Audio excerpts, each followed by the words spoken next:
यह समस्त संसार और इसमें पाए जाने वाले अनगिनत सूर्य और उनके चारों ओर चक्कर लगाते अगणित ग्रह, धरती पर पाए जाने वाले असंख्य प्रकार के जीव जंतु और पेड़ पौधे, इनमें से किसी का भी अस्तित्व इस संसार में अलग नहीं है। सब इस पूरे विशाल संसार के अविभाज्य अंश हैं और सब एक सूत्र में बंधे हैं। सब एक ही उद्देश्य से कार्य कर रहे हैं, यह कि संसार सुचारू रूप से चलता रहे और इसकी रचना का जो उद्देश्य है उसकी प्राप्ति और पूर्ति हो सके। इस विशाल संसार को अंशों और भागों में विभाजित करके देखना उचित नहीं होगा। विश्व का समस्त विज्ञान और उसके सिद्धांत भी इसी एक सत्य पर आधारित हैं कि यह सब एक इकाई है। इस्लाम भी एक ईश्वरीय जीवन प्रणाली है।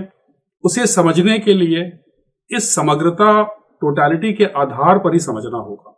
यदि इन सबको अलग करके इसे समझने का प्रयत्न किया गया तो परिणाम कभी भी सही नहीं निकलेगा।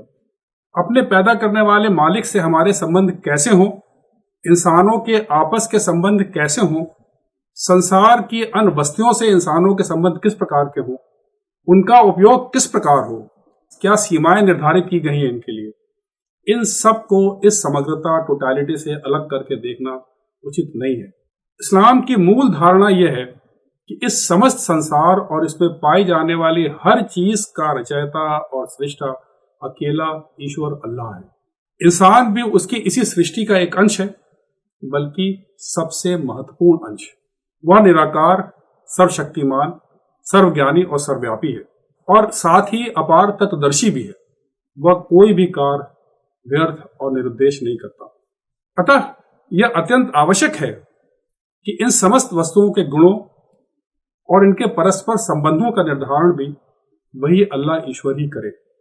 तभी यह संभव हो पाएगा कि सब कुछ मिलकर एक इकाई के रूप में सफलतापूर्वक अपना कार्य कर सके।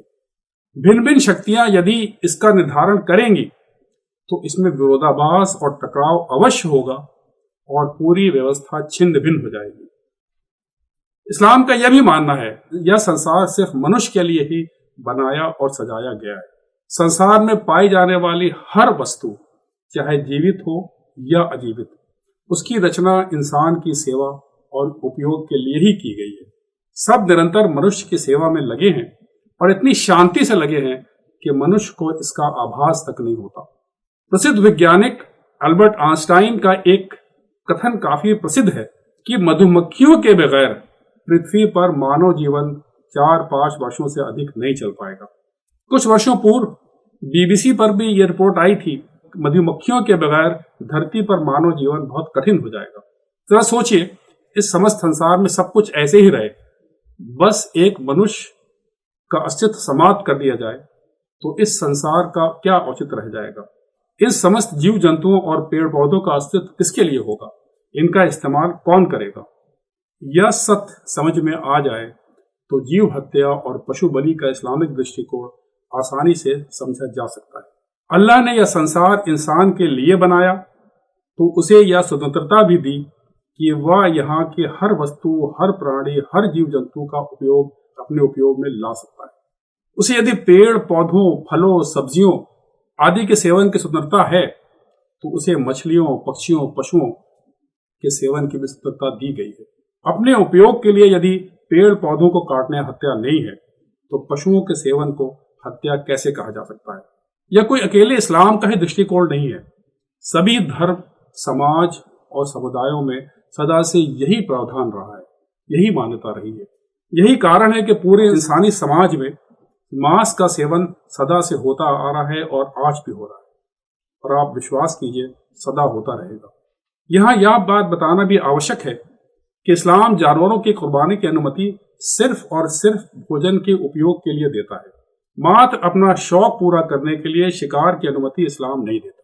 कुर्बानी के जानवर का उपयोग इंसान ही करता है, उसका मांस या खून अल्लाह को नहीं पहुंचता। उसे इसकी आवश्यकता भी नहीं है। उसे न भूख लगती है न प्यास। यही प्रकृति का नियम है।